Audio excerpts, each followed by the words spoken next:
এবং রাসূলুল্লাহ সাল্লাল্লাহু আলাইহি সাল্লামের অসংখ্য অগণিত হাদিস থেকে একখানি হাদিস পাঠ করেছি। আমি এই একটি হাদিস এবং একটি আয়াতের উপরে কিছুক্ষণ কথা বলবো ইনশাআল্লাহ। আল্লাহ রাব্বুল আলামিন কুরআনুল কারীমের ভিতরে বলতেছেন, ইয়া আইয়ুহার রাসূল কুলু মিন তাইয়্যিবাত ওয়া'মালু সালিহান। আল্লাহ রাব্বুল আলামিন আয়াতের ভিতরে বলতেছেন, ও আমার রাসূল, আল্লাহ তাআলা রাসূলকে ডেকে বলতেছে, ইয়া আইয়ুহার রাসূল, হে রাসূল, কুলু মিন তাইয়্যিবাত, উত্তম খানা খাও, ওয়া'মালু সালিহান, তারপর আমলে সালেহ করো, ভালো কাজ করো, সৎ কাজ করো, নেককার কাজ করো। আল্লাহ রাব্বুল আলামিন রাসূলুল্লাহ সাল্লাল্লাহু আলাইহি সাল্লামকে শিক্ষা দিচ্ছেন। রাসূলুল্লাহ সাল্লাল্লাহু আলাইহি সাল্লামকে বলতেছেন, ও আমার রাসূল, তুমি যখন কোনো ভালো কাজ করবে, নেক কাজ করবে, যখন কোনো সৎ আমল করবে, সর্বপ্রথম হচ্ছে কুলু মিন তাইয়্যিবাত, আপনাকে উত্তম খানা খাইতে হবে, হালাল খানা খাইতে হবে। যদি আপনি হালাল খানা না খান, যদি আপনি আল্লাহ রাব্বুল আলামিন যেগুলোকে হালাল খাদ্য দিয়েছেন সেগুলোকে যদি আপনি না খান, তাহলে আপনি সারাদিন যদি ইবাদত করেন, আল্লাহ রাব্বুল আলামিনের কাছে আপনার একটি ইবাদত গ্রহণযোগ্য হবে না। তাহলে বোঝা গেল, সমস্ত ভালো কাজ করার পূর্বে আগে আমাদের উত্তম খানা খাইতে হবে, হালাল খানা খাইতে হবে।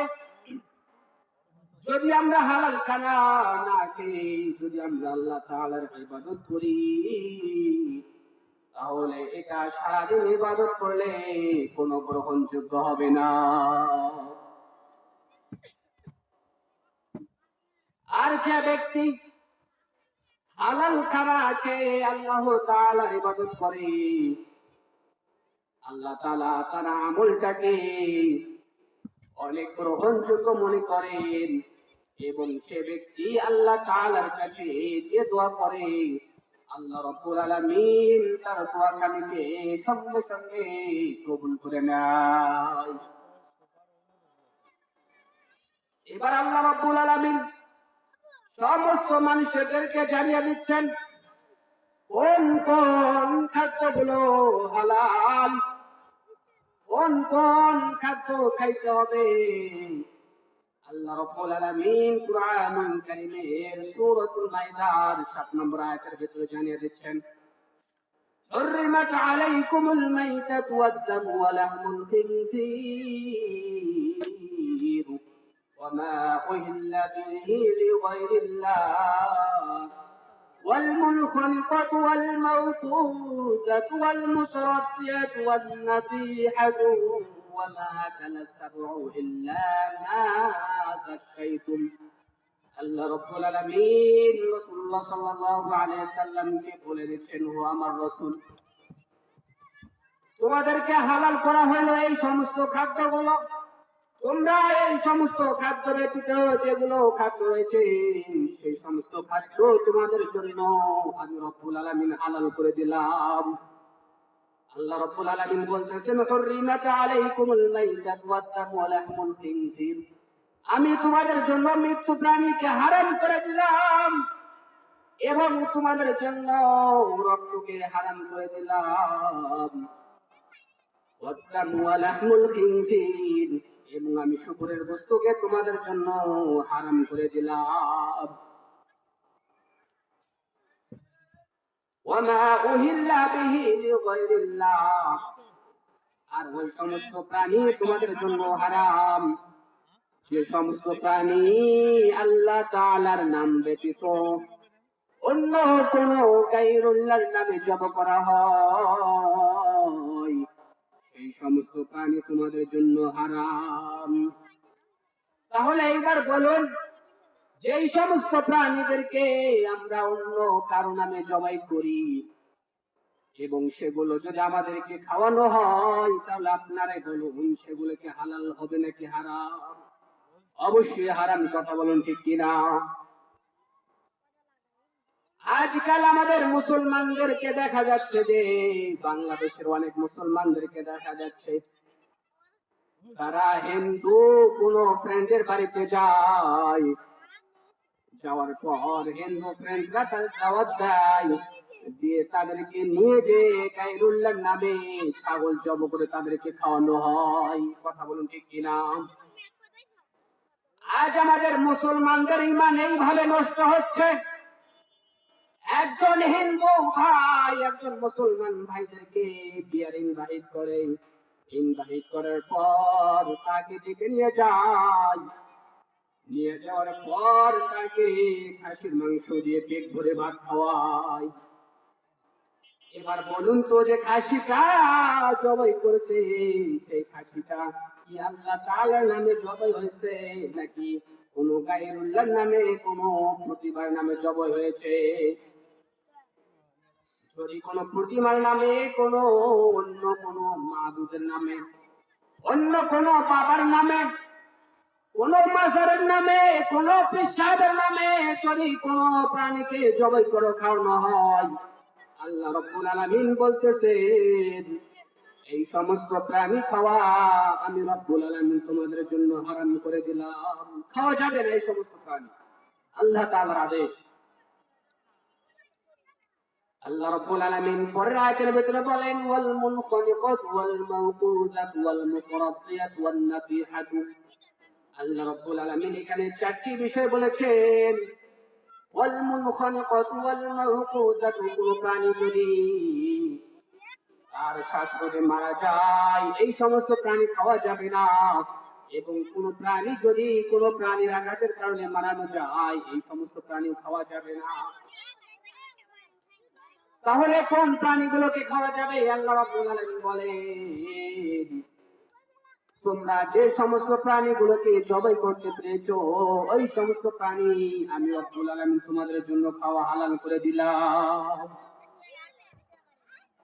যদি আমরা আল্লাহ তাআলার এই হালাল খাদ্যকে যদি আমরা আল্লাহ তাআলার কাছে ইবাদত করি, আল্লাহ রাব্বুল আলামিন বলেন, বান্দা তুমি আমার কাছে দোয়া করতে দেরি, আমি রব্বুল আলামিন তোমার দোয়া কবুল করে নিয়ে তোমাকে জান্নাত দিতে আমি রব্বুল আলামিন দেরি করি না। যদি কোনো ব্যক্তি তার দেহটাকে হালাল করে, আল্লাহ রাব্বুল আলামিন বলে, যদি কোনো ব্যক্তি হালাল দেহ করে, তারপর যদি কোনো আমল করে, সেই আমলটাকে আল্লাহ তাআলা সঙ্গে সঙ্গে কবুল করিয়া নেয়। বলুন না সুবহানাল্লাহ। এবার আমার নবী বিশ্ব নবী জনাবে মুহাম্মদুর রাসূলুল্লাহ সাল্লাল্লাহু আলাইহি ওয়াসাল্লাম কি বলতেছেন শুনুন। এবার রাসূলুল্লাহ সাল্লাল্লাহু আলাইহি ওয়াসাল্লাম কে বলতেছেন, ও আমার সাহাবারা, প্রথমে তোমরা তোমাদের দেহ পবিত্র করবা। প্রথমে যদি তোমাদের দেহ হালাল দেহটাকে পবিত্র করতে পারো, তাহলে আমি যে চারটি আমল দেই, এই চারটি আমল যদি করতে পারো, ও আমার সাহাবীরা তোমরা শুনে রাখো, আল্লাহ রাব্বুল আলামিন তোমাদেরকে জান্নাত দিয়ে দিবেন। সেই চারটি আমল কি আমরা শুনতে চাই কিনা? রাসূল আকরাম সাল্লাল্লাহু আলাইহি সাল্লাম বলতেছেন, ও আমার সাহাবারা তোমরা শোনো।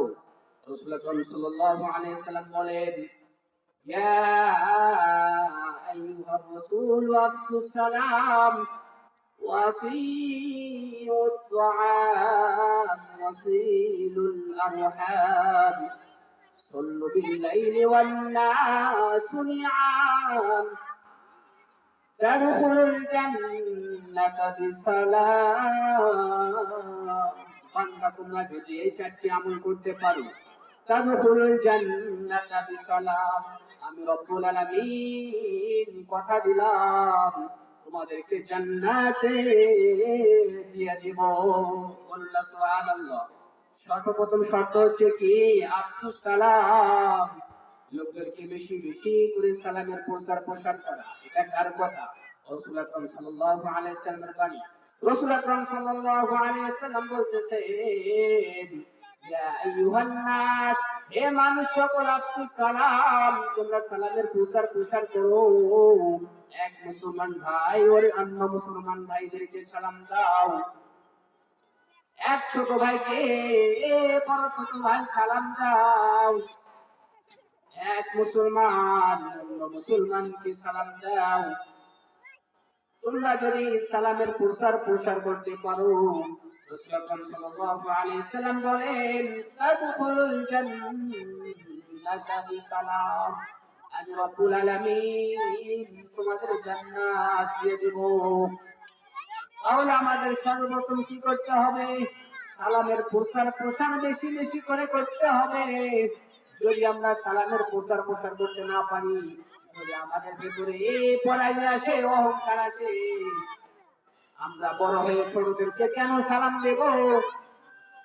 আমি তো সমাজের একজন প্রতিনিধি, আমি তো একজন সমাজের ইমাম, আমি কেন সাধারণ মুসল্লিদেরকে সালাম দেব? আমি কেন সাধারণ দিন মজুরি ভাইদেরকে সালাম দেব? আমি তো অনেক টাকাওয়ালা কোটিপতি, গ্রামের ভেতরে আমার অনেক সম্মান, তাহলে আমি সাধারণ একজন মানুষকে, রিক্সা চালক মানুষকে কেন সালাম দেব? যদি আপনার ভেতরে এই অহংকারটা থাকে, তাহলে রাসূলুল্লাহ সাল্লাল্লাহু আলাইহি ওয়াসাল্লাম বলেন, সে আমার উম্মত, সে আমার উম্মত কখনো হতে পারবে না।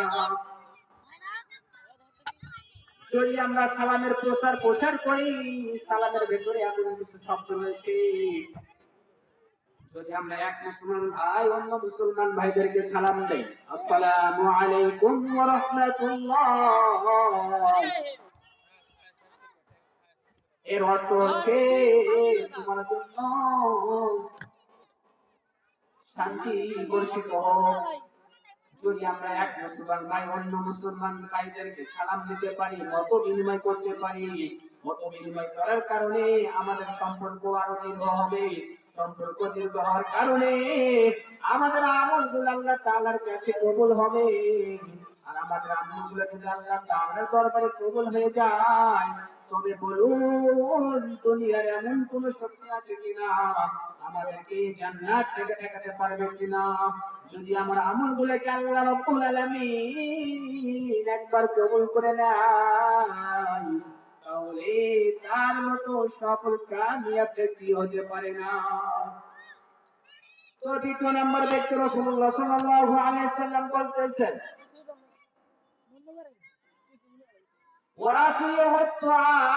তোমরা লোকদেরকে বেশি বেশি করে খানা খাওয়াও। এক মুসলমান ভাই অন্য মুসলমান ভাইদেরকে খানা খাওয়াও। তোমরা যদি বেশি বেশি করে খানা খাওয়াইতে পারো, রাসূল আকরাম সাল্লাল্লাহু আলাইহি ওয়াসাল্লামের সাহাবারা কেমন আমলদার ছিলেন। যদি কোনো ব্যক্তি মক্কা শরীফে আসতো, তাহলে রাসূলুল্লাহ সাল্লাল্লাহু আলাইহি ওয়াসাল্লামের সাহাবায়ে আজমাইন রাদিয়াল্লাহু তাআলা আনহুরা তাদেরকে নিয়ে যে 3 দিন পর্যন্ত মেহমানদারি করাইছে। এমনও দিন রয়েছে যে মিসবানের খাবার ছিল না, তারপরেও তারা 3 দিন পর্যন্ত মেহমানদারি চালিয়ে যাইতে। যদি আমরা মেহমানদারি চালাইতে পারি, যদি আমরা প্রতিবেশীর খবর নিতে পারি, রাসূলুল্লাহ সাল্লাল্লাহু আলাইহি ওয়াসাল্লামের কথার ভাষ্য অনুযায়ী, রাসূলুল্লাহ সাল্লাল্লাহু আলাইহি ওয়াসাল্লামের কথা অনুযায়ী সে ব্যক্তিকে আল্লাহ রাব্বুল আলামিন জান্নাত দিয়ে দিবেন। রাসূলুল্লাহ সাল্লাল্লাহু আলাইহি ওয়াসাল্লাম সাহাবাদেরকে 3 নম্বর বাণী বললেন, ও আমার সাহাবারা,